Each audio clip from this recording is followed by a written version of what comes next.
몇 번에 걸쳐서 말씀드렸다시피 다음 주일은 추수감사절입니다. 그래서 1년 감사하는 시간인데 올해는 어떤 감사를 할까? 사무실에 앉아서 기도도 하고 묵상도 하는데 마음에 이런 생각이 드는 거예요. 올해 추수감사절은 참 힘든 그리고 또 어려운 상황 속에서 우리가 추수감사를 좀 만나는 것 아닌가라는 생각이 들었습니다. 어쩌면 코로나 시절에 추수감사를 만났을 때보다 올해가 더 마음적으로, 심적으로, 경제적으로, 상황적으로 더 좀 춥고 싸늘한 것은 아니겠을까 하는 느낌마저 들었습니다. 근데 이럴 때일수록 여러분 우리 조심하셔야 되는 게 있습니다. 자칫 잘못하면 우리의 심령이 위축될 수 있거든요. 어려우니까 위축될 수 있는데 사실 저와 여러분들이 신자라는 것은 우리의 기쁨의 근원을 뭘로 갖고 있는 거예요? 네, 상황과 환경이 아니지 않습니까? 경제적으로 부하고 세상적으로 유명하고 그런 것들로 우리의 기쁨과 감사의 근원을 갖고 있는 것이 아니라 하나님으로 우리의 기쁨과 감사의 근원을 가진 사람들 아니겠어요? 그러면 여전히 하나님 살아계시고 여전히 하나님 우리 사랑하시고 우리 역사하시고 여전히 살아계시는데 우리가 상황과 환경 때문에 마음이 위축되어지고 그리고 쪼그라들고 약해지고 그러는 것은 이 감사의 계절에 맞지 않겠다라는 생각이 좀 들었습니다. 그래서 이번에는 전과는 달리 이 추수감사절을 좀 길게 보내고 있는 중인 거예요. 전에는 주일날 추수감사절 하루만 우리가 추수감사를 했었는데 이번에는 2배, 오늘이 추수감사절 2부주일 아니겠어요? 그래서 이 2부주일도 하고 2부주일과 본주일 사이에 특별 새벽기회도 거기다 다 집어넣어놓고 총 그러면 한 7번 예배가 될 텐데 그 7번 예배를 하면서 감사를 한번 생각해보고 우리 하나님을 좀 생각해보고 이런 시간을 갖는 것이 우리의 심령에 더 좋겠다라는 생각이 들어서 이번에 이렇게 감사절을 좀 길게 잡았습니다. 그러니 여러분도 그렇게 마음 잡아주시고 함께 예배 드렸으면 좋겠고 그래서 오늘이 이 7번의 예배의 첫 번째 시작하는 지점 아니겠어요? 이 시작을 뭘로 할까? 일주일간 고민을 하다가 초막절로 하면 좋겠다라는 생각이 들었습니다. 하나님께서 왜 이스라엘에게 추수감사절, 이스라엘의 추수감사절이거든요. 초막절이. 이스라엘의 추수감사절에 초막을 짓고 텐트를 짓고 이 시간을 성경에는 오늘 7일이라고 되어 있는데 유대인의 달력은 저녁이 되고 아침이 되고니까 7박 7일이에요. 저녁부터 시작하니까. 근데 우리는 일반적으로요. 낮부터 시작하잖아요. 아침부터 시작하니까 우리는 8박 7일이고 유대인에게는 7박 7일이에요. 근데 이게 다른 모든 이스라엘 절기 중에서 제일 길어요. 다른 건 전부 다 그냥 날수로 7일이에요. 근데 이거는 날수로 8일이에요. 초박절은. 그러니까 훨씬 하루가 더 긴 절기, 그러니까 가장 큰 절기인데 이 가장 큰 절기에 텐트를 치고 생활하게 했는가, 이거를 좀 생각해 보면은 감사의 근원을 발견할 수 있지 않겠는가라는 생각이 좀 들었습니다. 그런 마음으로 오늘 예배 참여해 주시기 바랍니다. 그럼 이제 시작할 텐데 질문 하나 하고 시작할게요. 추수감사절 하면은 어떤 이미지가 떠오르시나요? 아마 미국 사람들에게, 미국의 크리스찬들에게 추수감사절은 하면 어떤 느낌이 떠오르세요? 라고 물어보면은 아마 되게 많은 분들이 그렇게 얘기할 거예요. 따뜻한 벽난로가 있는 곳에 식탁이 있고 그 식탁 위에 촛대가 2개가 있고 그 촛대 사이에 칠면조 요리가 생각난다. 뭐 그럴 것이 많을 겁니다. 그게 뭐 추수감사절에 하는 행사니까 그럴 것이고 우리나라 사람들에게 저와 여러분들에게 추수감사절은 우리에겐 사실 추석이 더 추수감사절에 가깝잖아요. 그 추석하면 어떤 이미지가 떠오르세요? 라고 물어보면은 아마 이렇게 얘기할 겁니다. 풍성한 밥상과 그리고 넉넉한 인심 그리고 귀성 행렬들 고속도로에 막 쭉 서 있는 자동차들 그런 것들이 추석의 이미지로 떠오를 겁니다. 그런데 유대인에게 추수감사절 초막절 하면 뭐가 떠오르십니까? 라고 얘기하면 텐트가 떠오를 거라 이겁니다. 초막 텐트인데 그 텐트가 떠오를 겁니다 라고 할 거예요. 그리고 그때 그 텐트는 어떤 텐트냐면 새로운 텐트가 아니고 고급 유명 메이커 텐트가 아니고 구멍이 3개 뚫린 텐트이고, 그 구멍도 커가지고 그 구멍 사이로 하늘에 별이 보일 만큼 큰 구멍이 3개 뚫려져 있는, 3개 이상이 뚫려져 있는 그런 텐트가 떠오른다 이겁니다. 그 말인즉슨 유대인들이 가지고 있는 텐트, 초막절은 일반인들이 가지고 있는 그런 캠핑이 아닌 거예요. 캠핑이면 좋은 텐트 쓰고 좋은 이렇게 캠핑 도구들 사가지고 해야 되는 거 아니겠어요. 그런 게 아니라 낡고 천한 거를 가지고 텐트를 치더라 이겁니다. 저들이 추수를 안 해서 그런 건 아닙니다. 이 초막절의 다른 이름이 수장절이라고 하는 이름이 있어요. 이 수장절이라는 것은 거둘 숫자에 쌓을 장자예요. 그러니까 걷어가지고 창고에다 막 쌓아놓은 거예요. 그게 초막절이지 않겠어요. 그러니까 막 쌓아놓고, 그리고 다 쌓아놓은 다음에 밖에 나와서, 집에 안 들어가고 밖에 나와서 텐트 치고, 그것도 구멍 뚫린 텐트 치고 온 가족과 함께 8일을 거기에 머물고 있으며 전도서를 읽게 돼 있어요. 그걸 읽으면서 그 8일을 보내는 계절이라고 되어 있다고 합니다. 그럼 당연히 묵게 되겠죠. 추수감사를 했으니까, 추수했으니까 창고도 넉넉해가지고 먹을 것도 많고 아주 신나고 좋은 날일 텐데, 그런 것들은 다 창고에 그냥 넣어놓고 아무것도 안 가지고 그 텐트, 구멍난 텐트 속에서, 이스라엘도 우리하고 거의 위도가 비슷해요. 그렇기 때문에 이 때가 되면은 저녁과 아침으로 추워요. 그 추운 시간에 그 구멍난 텐트 속에서 그 8일을 가족과 함께 보내는 그런 일을 도대체 왜 할까? 그 힘든 시간을 왜 그렇게 보낼까라고 물을 수 있습니다. 그 물으면 오늘 저와 여러분이 읽은 본문이 답이라 이거예요. 뭐라고 되어 있냐면은, 우리가 1년 내내 수고했어요. 1년 내내 수고해가지고 곡식을 잔뜩 거뒀단 말입니다. 그걸 수장해 놓은 것은 다 무엇 때문이라? 하나님의 은혜라 이거예요. 하나님의, 그래서 은혜를 기념하기 위해서 모였다고요. 그럼 여기에서 말하는 은혜는 어떤 은혜일까요, 여러분? 출애굽 은혜라 이겁니다. 출애굽 은혜를 기억하려고 곡식은 많아. 이미 많이 걷어가지고 창고에 넣어놨어요. 없는 게 아니에요. 그런데 찢어지고 구멍난 텐트 속에 들어가가지고 하나님이 우리를 애굽에서 건져 주셨다는 그거를 8일 내내 기념하는 거란 말이에요. 그러면 왜 이걸 기념하고 있을까? 이 질문 하나면 돼요. 만약에 출애굽이 일어나지 않았으면 어떤 일이 벌어졌을까요? 이 질문에 답을 해보시면 이들이 왜 이걸 기념하는지를 알 수 있어요. 출애굽이 일어나지 않았으면 어떤 일이 벌어졌을까요? 이스라엘이 원래 하던 일이 뭐죠? 노예예요. 노예라는 사람은 어떤 사람입니까? 자기 게 없는 사람이잖아요. 일이 없는 건 아니라고요. 일은 많아요. 일을 많이, 아침부터 새벽부터 밤늦게까지 일한다고요. 그러면 일을 열심히 했으니까 가을이 되면 많이 거두겠죠. 근데 그 많이 거둔 것이 누구 거라는 거예요? 주인 건 거예요. 내 게 아닌 거예요. 그러면 그걸 쌓아가지고 곡식을 걷어가지고 어느 창고에 집어넣겠어요? 주인의 창고에 집어넣는단 말이에요. 그럼 자기는요? 주인이 밥 한 그릇 주면 고마운 거야. 안 줘도 어쩔 수가 없는 거예요. 밥 한 그릇만 주면은 그걸 고맙다고 하고 가야 되는 자가 누구라고요? 노예라 이거예요. 그런 삶을 살던 자들이라 이겁니다. 근데 주께서 그런 삶을 사는 자들을 불쌍히 여기신 거예요.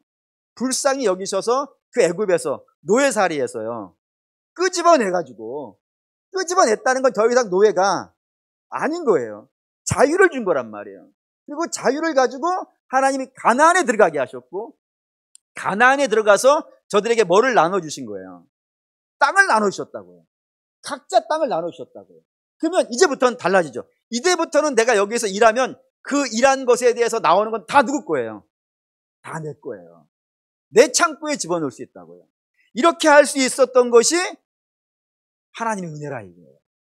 하나님의 은혜가 아니면은 이거를 할 수가 없었는데, 하나님이 나를, 우리의 조상을 애굽에서 끄집어내셨기 때문에 이제 내가 수고할 수 있게 되었고, 일할 수 있게 되었고, 일에서 나오는 모든 것들이 다 내 것이 되어지는 역사를 하나님의 은혜로 만났다 이겁니다. 이게 신약도 마찬가지예요. 신약교회도 마찬가지입니다. 교회에 내려오는 유명한 격언이 하나가 있습니다. 교회에서 내려오는 유명한 격언, 여러분도 당연히 뭐 기억하셔야 될 만한 격언이 있는데, 그게 뭐냐면 무조건적 은혜의 조건부 축복이라는 경험이 있어요. 물론 이 축복이라는 말이 그다지 마음에 들진 않습니다. 왜냐하면 저 축자가 빌축자거든요. 그러니 뭐 복을 빌어주는 것 누가 하는 거예요? 그건 사람이 하는 것 아니겠어요?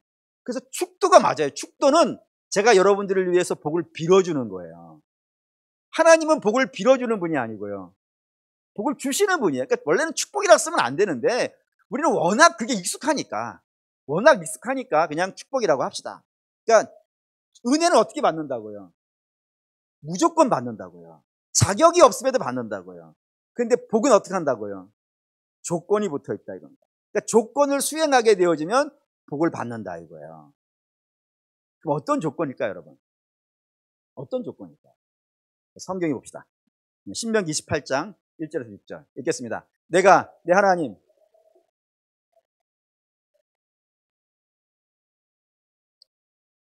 하나님 여호와께서 너를 세계 모든 민족 위에 뛰어나게 하실 것이라.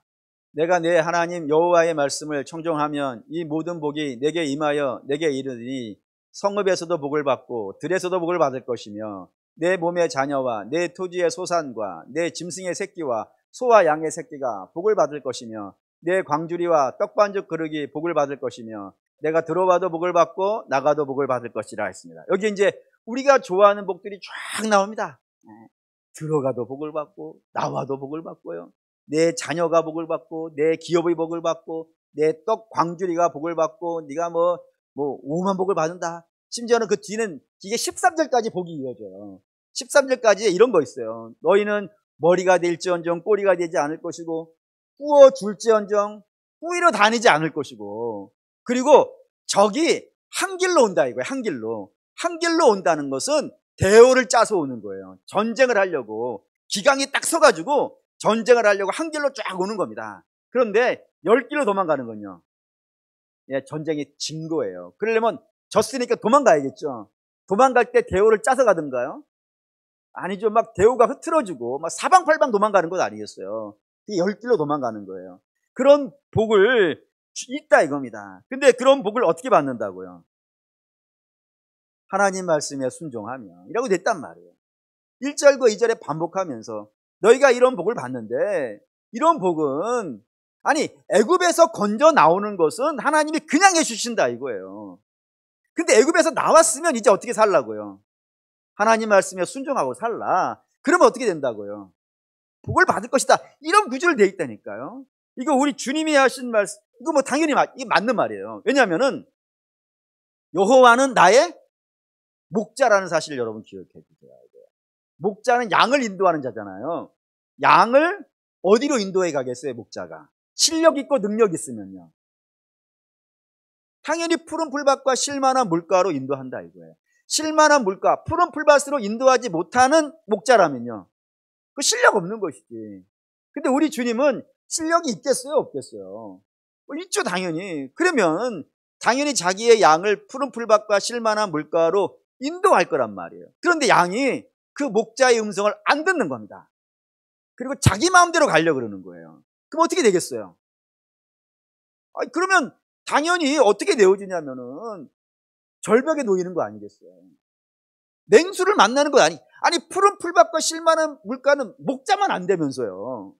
그럼 목자가 가는 길로 가야 될 텐데 그게 안 가고 딴 길로 가면은 망하는 것 아니겠습니까? 그런 지혜로운 양이라면은 어떻게 하는 게 제일 지혜로운 거예요? 목자의 음성에 귀 기울이고 목자가 인도하는 대로요, 순종하며 살아가는 것이 그 양의 가장 복된 길 아니겠냔 말이에요. 그래 주의 말씀에 순종하는 것이 푸른 풀밭과 쉴만한 물가 복에 이르는 길이라 이겁니다. 이걸 우리 주님도 말씀하셨어요. 마태복음 7장 24절에서 27절 있습니다. 그러므로 이 말을 듣고 행하는 자는 그 집을 반석 위에 지은 지혜로운 사람 같으니 비가 내리고 창수가 나고 바람이 불어 그 집에 부딪히되 무너지지 아니하나니 이는 주초를 반석 위에 놓은 까닭이요 했습니다. 27절. 그렇죠. 나의 이 말을 듣고 행하지 아니하는 자는 그 집을 모래 위에 지은 어리석은 사람 같으니 비가 내리고 창수가 나고 바람이 불어 그 집에 부딪힘에 무너져 그 무너짐이 심하니라 했습니다. 이 말을 이해하려면은 이스라엘의 지도를 여러분이 이해를 하셔야 돼요. 이스라엘이란 나라의 국토가 어떻게 되어 있는지를 기억하셔야 되는데, 이스라엘은 어떻게 되어 있냐면 그 국토 가운데로 중앙 산맥이 있어요. 산맥이 쭉 있어요. 이렇게 산이 이렇게 쭉 연결되어져 있어요. 그러니 산 옆에는 뭐가 있겠어요?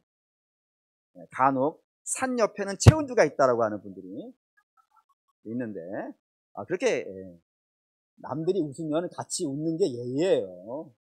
몰라도 웃는 거예요, 그냥. 산 옆에는 골짜기가 있어요.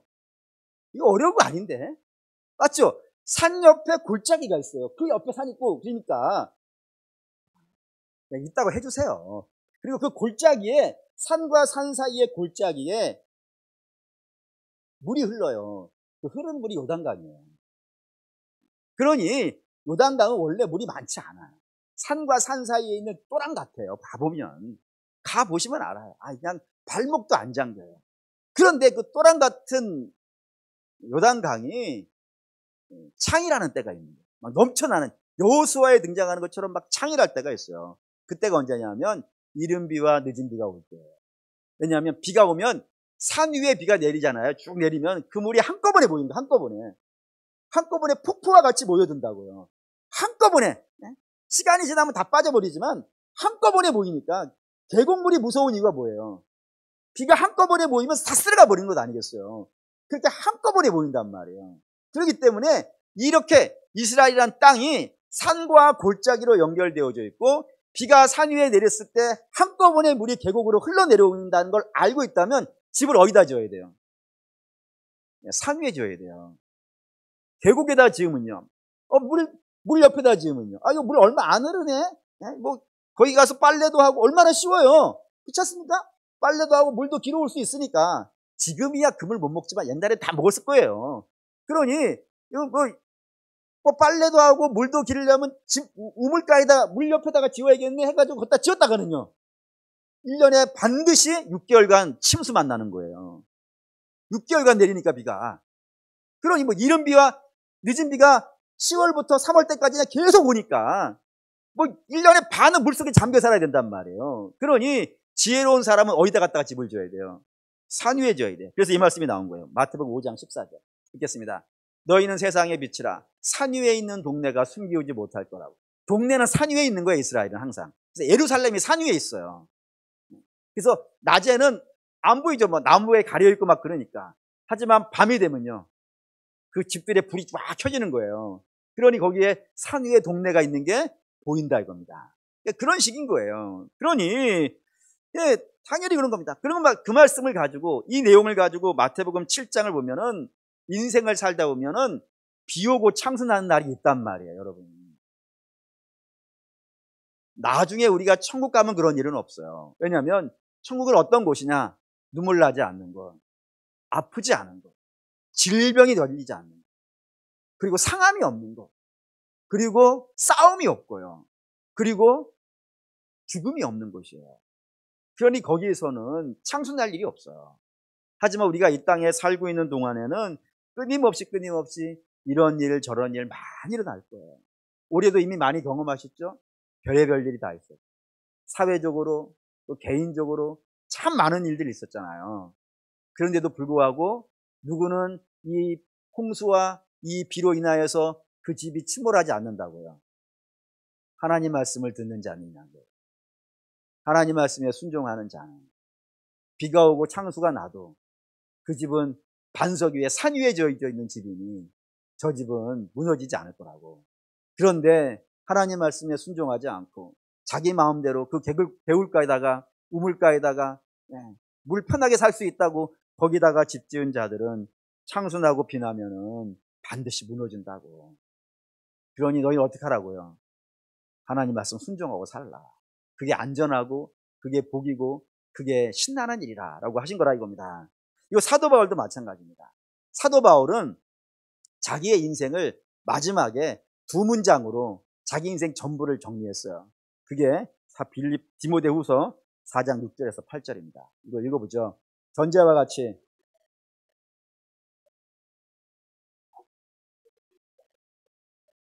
달려갈 길을 마치고 믿음을 지켰으니 이제 후로는 나를 위하여 의의 면류관이 예비되었으므로 주곧 의로우신 재판장이 그날에 내게 주실 것이며 내게만 아니라 주의 나타나심을 사모하는 모든 자에게 놓으니라 했습니다. 여기에 이제 성도라면은 누구나 받기를 원하는 상급이 하나가 등장했습니다.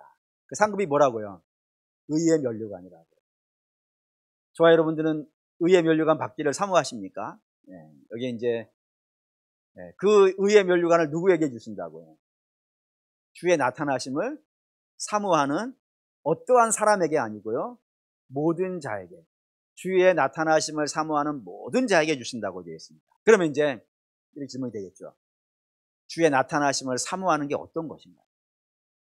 그냥 내 인생 다 정리하고 산속에 들어가는 거예요. 산속에 들어가서 언제 주님 오시는가 이루고 있는 사람일까요? 그렇지 않습니다. 어떤 사람이 주의 나타나심을 사모하는 자냐면 그 앞에 이렇게 되어 있어요. 선한 싸움을 싸웠다고. 선한 싸움을 싸웠다. 그게 그러고 사는 게 주의 나타나심을 사모하는 거예요. 그러면 그 선한 싸움이라는 게 뭘까요, 여러분? 그 선한 싸움이라는 게 뭘까요? 이걸로 한번 확인해 봅시다. 마태복음 7장 13절에서 14절입니다. 읽죠. 좁은 문으로 들어가라. 멸망으로 인도하는 문은 크고 그 길이 넓어 그리로 들어가는 자가 많고 생명으로 인도하는 문은 좁고 그 길이 협착하며 찾는 자가 적으니라. 여기 이제 여러분 현혹될 수 있는, 아차 잘못하면 딴 길로 갈 수 있는 게 있는데 그게 뭐냐면 넓은 길과 큰 문이 나쁜 건 아닙니다. 좁은 문과 길이 협착한 거는 그렇다고 그게 뭐 좋고 나쁘고 그런 개념이 아니에요. 여기에서 핵심은 뭐냐면은 어느 길이 멸망으로 가냐 이거예요. 어느 길이 생명으로 가느냐 이거예요. 그러니까 아무리 문이 크고 길이 넓어서 쉽다 하더라도 멸망으로 가는 길은요, 그건 안 좋은 길이에요. 반면에 좁고 협착하다 하더라도 그 끝에 생명을 만나는 길은요, 좋은 길이에요.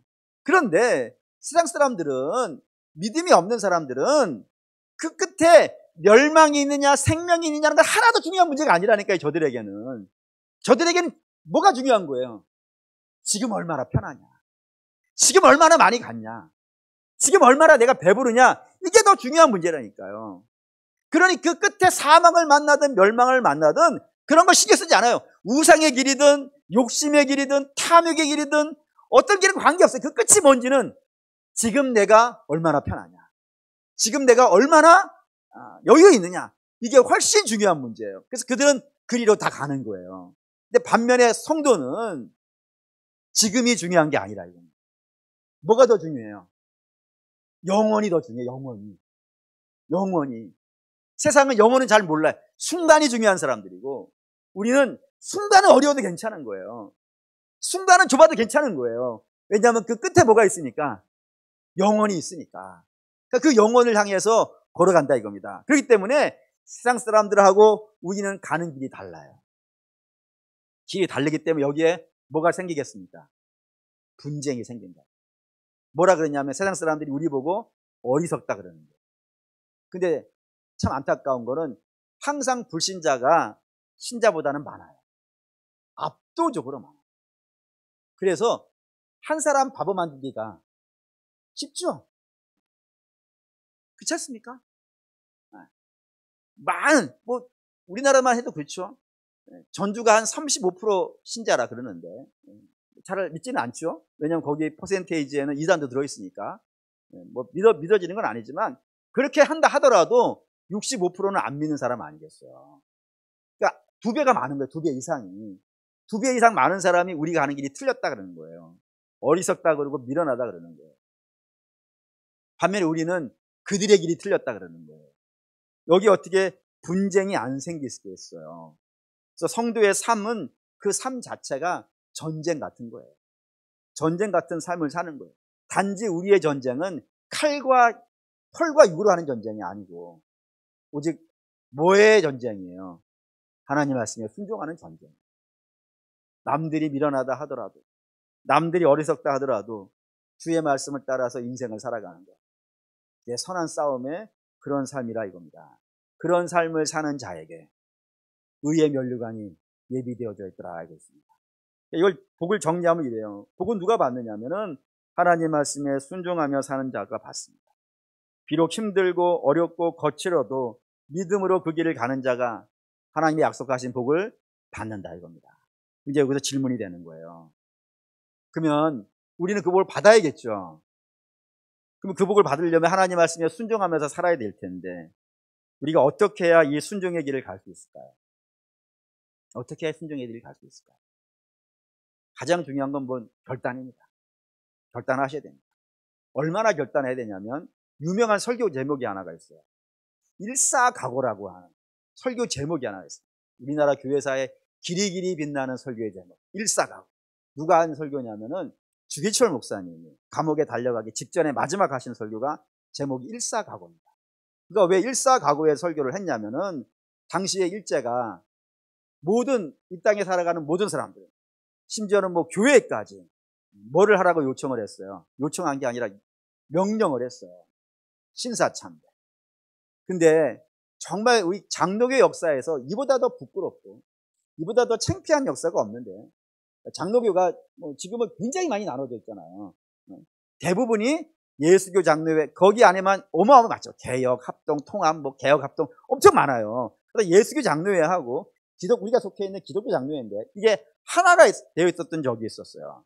조선 기독교 장로회 이렇게 불려진 시들이 있었는데 그때에 총회를 합니다. 그 총회가 그 총회의 순서는 틀리지 않아요. 그러니까 그 총회에서부터 계속 오니까 지금도 그 연도를 써요. 근데 그때 총회가 38총회라고 하는 총회가 있었습니다. 그 38총회 때 목사님들과 장로님들이 모여서 결의한 내용이 있었는데 그게 뭐냐면 교회도 신사참배를 해야 된다. 이보다 부끄러운 역사가 없어요. 얘기 잘 안 하죠. 총칼에 무서워서 그런 결의를 교단 총회에서 결정을 한 거예요. 너무 부끄러워가지고 그 총회에 참석했던 분들이 지금도 회개하고 있는 그런 일이 있습니다. 어쨌든 그 얘기 하려는 게 아니고 그렇게 되어지니까 다 하게 됐는데 주기철 목사님, 뭐 손양한 목사님 이런 분들이 난 죽어도 못한다 뭐 한 건 아니겠어요. 그래서 뭐 손양한 목사님도 워낙 유명한 분이지만 저는 항상 주기철 목사님을 맨 앞에 세우는 것은 제 중학교 선배입니다. 제가 다니는 학교의 선배이기 때문에 뭐 선배가 짱 아닙니까? 선배가 짱입니다. 어쨌든 그렇다 이거예요. 그분이 항상 그때 교회에 순사들이 한 명씩 와 있었어요. 예배 때마다 설교 잘못하면 잡아가려고. 그래서 잡혀갈 걸 각오하고 우리 하나님만 섬깁니다 라는 설교를 일사각오의 설교를 하고 달려갔고 그 부인이 어마어마한 분인데 당신 영광스럽게 죽으라 그랬던 분이라 이겁니다. 어쨌든 뭐 그런 이야기가 끼워져 있더라 이겁니다. 그런 결단이 필요해요. 믿음으로 살려면. 왜? 선한 싸움이니까. 전쟁 같은 삶이니까 하나님 말씀에 각오하셔야 되는 거예요. 근데 제가 드리려는 건 이거예요. 그 일사각오를 누가 할 수 있냐 이거예요. 누가 할 수 있을까요? 아무나 할 수 있을까요? 아무나 할 수 없다는 게 성경의 이야기. 누가 할 수 있는가? 요한복음 8장에 보면은 굉장히 의미 깊은 이야기가 하나가 들어있어요. 사건이 하나가 들어있어요. 그 사건이 뭐냐면 현장에서 간음하다가 잡혀온 여자가 예수님 앞에 서 있는 장면이 등장을 해요. 현장에서 간음하다가 잡혀왔으니까 그 여성은 거의 자신의 몸을 가린 것도 제대로 가렸을까 생각될 만큼 수치를 가득 안고 붙잡혀온 여자가 있습니다. 그리고 사람들이 그 여자를 예수님께 고발한 거예요. 율법에 의하면은 현장에서 간음한 여인은 잡히는 즉시 어떻게 되어 있어요? 돌로 쳐 죽이게 되어 있어요. 근데 그 명령을 당신이 알아야 돼요. 왜? 납비니까. 당신은 율법을 다루는 자 아니냐. 그러니 당신이 이 언도를 하라. 그러면은 네가 당신의 명령을 받아서 이 여자를 돌로 치겠다라는 겁니다. 근데 이렇게 구조를 만든 이유는 뭐 뻔해요. 뭐 때문에 그러냐면 예수님이 이 땅에 오신 이유가 뭐예요? 사랑해서 오신 것 아니겠습니까? 그리고 예수님의 메시지의 핵심은 다 뭐겠어요? 사랑이에요. 용서예요. 그 용서와 그 사랑과 율법을 부딪히게 하는 거예요. 그래서 당신의 메시지대로 하면은 율법을 어떻게 해야 되는 거예요? 어겨야 되는 거예요. 반면에 율법대로 하면요. 그동안에 사랑을 외쳤던 사랑은 거짓이 되는 거예요. 이 시험에 집어넣기 위해서 이들이 악한 꾀를 가지고 예수님께 언도하라 그런 거예요. 그러자 예수님이 하신 행동, 유명한 행동 있죠? 한번 보시죠. 요한복음 8장 6절 읽겠습니다. 그들이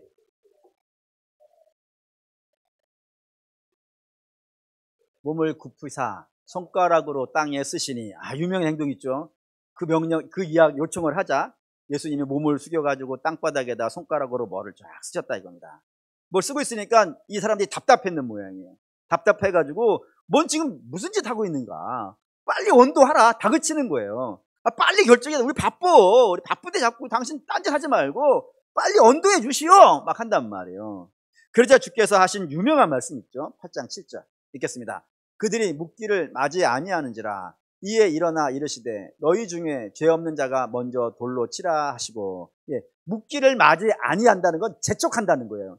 자꾸 재촉하니까 주께서 일어나셔가지고 그래? 그러면 너희 중에 죄 없는 자가 먼저 돌로 치라 라고 하시고, 그리고 계속해서 땅바닥에다가 글을 써가셨다가 내 있단 말이에요. 근데 성경은 예수님이 땅에다가 뭐를 쓰셨는지를 기록하지 않았어요. 그래서 아무도 몰라요. 성경이 의도적으로 가린 것 같아요. 그때 있는 사람들은 다 봤겠죠, 뭐 쓰시는 거. 근데 성경이 의도적으로 가려놨기 때문에 우리가 굳이 알려고 할 필요는 없겠지만 그냥 느낌상 그 사람들이 예수님이 막 쓰니까 마음의 양심의 가책을 느껴서 슬슬슬 다 도망갔다라고 되어 있는 거로 보니까 아마 고발장을 쓰지 않았을까. 주님은 그냥 한 단어만 썼겠지만 하나님은 능력이 하나님이니까 각자에게 막 적용된 건 아니겠어요. 막 양심에 찔리고 막 이런 일들이 발생됐을 거예요. 그러자 도망갔다라고 떠났다라고 되어 있어요. 그리고 그렇게 떠나고 나서 예수님이 그 여자를 바라보시죠. 바라보시면서 유명한 말씀을 하나 하십니다. 뭐라 하시냐면 정죄하던 자가 어디 갔느냐. 다시 말해서 너를 죽이려고 하던 자들 어디 갔느냐라고 물었고, 이 말의 의미를 그자 여자가 뭐라 했죠? 다 떠났습니다. 여러분, 이 다 떠났습니다라는 말을 여러분들이 명심하셔야 돼요. 이 무슨 말이냐면은 이 여자를 정죄하던 자들은 죽이려고 하던 자예요. 그렇지 않습니까? 돌을 들고 막 말씀 하나만, 언도 하나만 내리면 돌로 찍겠다라고 하고 있는 그런 상황이니까 죽이려고 하는 자들이란 말이에요. 그래서 그런 사람들이 떠나갔으니까 이 여자는 어떻게 된 거예요, 이제? 아니, 죽을 뻔했다니까요, 지금. 죽을 뻔이 아니에요. 진짜 죽는 순간이었단 말이에요. 죽는 순간인데 죽이려고 하던 사람이 떠났으니까 이 여자는 어떻게 된 거예요? 살은 거예요. 누구 때문에? 예수님 때문에 살았단 말이에요. 예수님이 아니었으면 돌 맞아 죽었단 말이죠. 근데 예수님 때문에 살았어요. 이걸 뭐라 그러죠?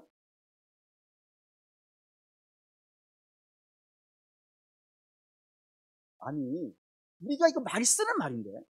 죽을 인생이에요, 지금. 죽을 인생인데 예수님 때문에 살았다니까요. 그걸 뭐라 그러죠?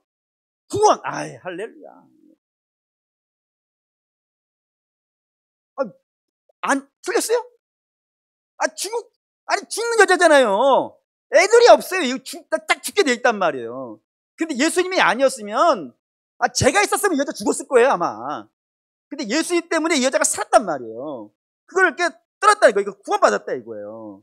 구원받은 그 여자에게 주께서 명령하신 게 있어서 그래요. 이게 뭐냐면 요한복음 8장 11절입니다. 8장 11절 읽겠습니다. 대답하되 주여 없나이다. 예수께서 이르시되 나도 너를 정죄하지 아니하노니 가서 다시는 죄를 범하지 말라 하시니라 라고요. 없다고요. 주님 저를 죽이려는 사람 없다고요. 예수님 때문에 다 떠나버렸다고요. 근데 나 살았다고요. 그래야 주께서 그러면 나도 너를 정죄하지 않을게. 대신 이제 어떻게 하라고요? 옛날로 가면 안 돼, 너는. 옛날로 가면 안 돼. 다시 현장에 가는마다 잡혀오면 안 돼, 이제는. 다시는 그 죄를 범하지 마. 라고 하셨단 말입니다. 여러분, 사랑하는 믿음의 성도 여러분, 이 말씀의 의미를 여러분 잘 기억하셔야 됩니다. 주께서 다시는 죄를 범하지 마. 너는 이제 하나님 말씀에 순종하고 살아. 이걸 누구에게 하셨다고요? 구원받은 자에게 했다, 이거예요. 왜요? 죽을 자에게는 순종이 의미가 없어요. 그렇지 않습니까? 죽을 자에게 가치가 무슨 의미가 있어요? 죽을 자에게 거룩이 무슨 의미가 있겠어요? 살자에게 주어지는 명령이라고요. 살자에게 예수로 말미암아 살아난 자에게, 예수님의 은혜를 입은 자에게. 그래서 다 떠나고요. 이제 예수님하고 둘만 있는 거예요. 둘만. 그래서 예수님을 직면하고 있어요. 이때까지는 막 공포에 쩔어서 이제 난 죽었어 라고 하고 있는데, 그 죽이려는 자는 다 떠나고 나를 살려준 예수님만 보이는 거예요. 지금 그 예수님의 명령을 따라서 명령하시는 거예요. 너 이제 옛날로 돌아가면 안 돼.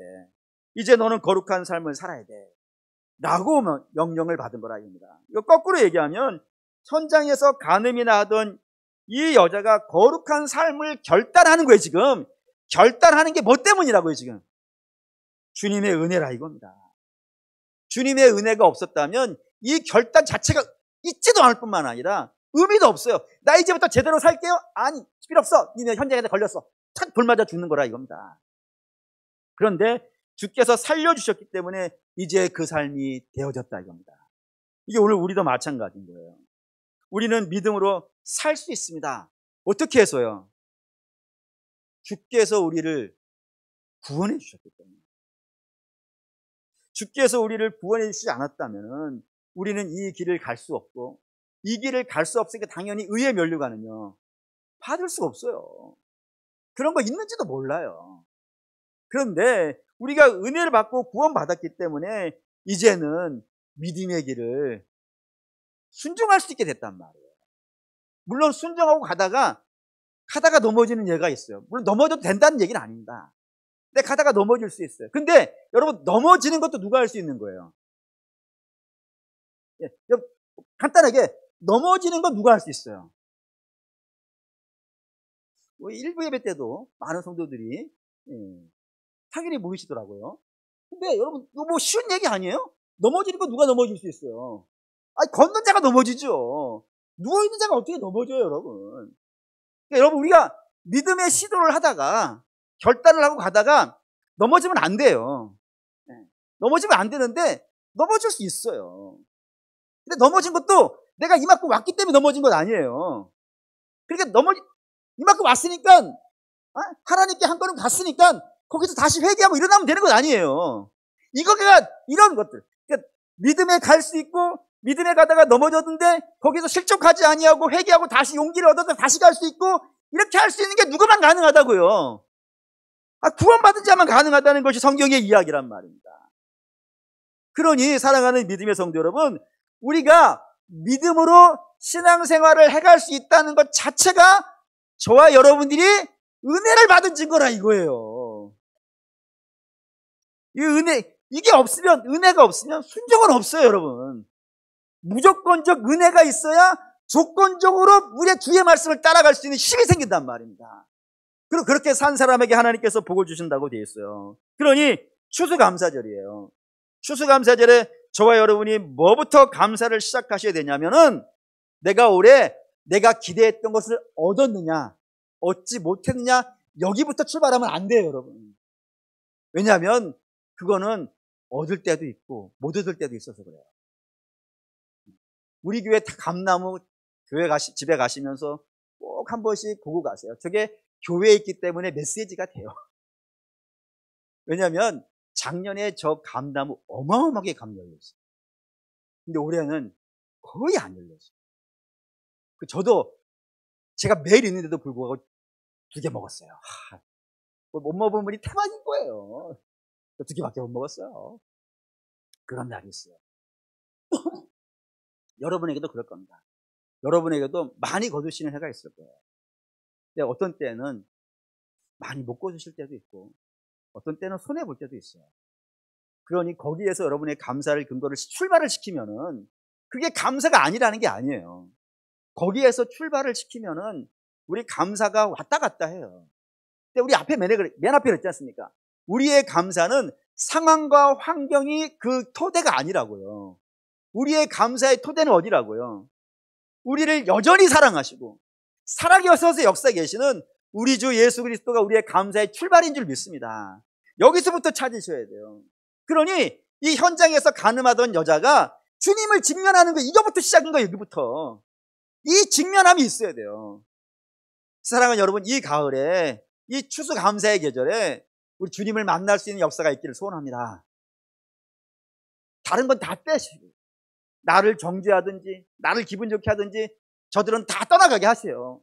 다 떠나가게 하고 주님 앞에만 서세요. 그러면 주께서 물으실 거예요. 다 어디 갔냐? 다 떠났습니다. 주만 내 앞에 있습니다.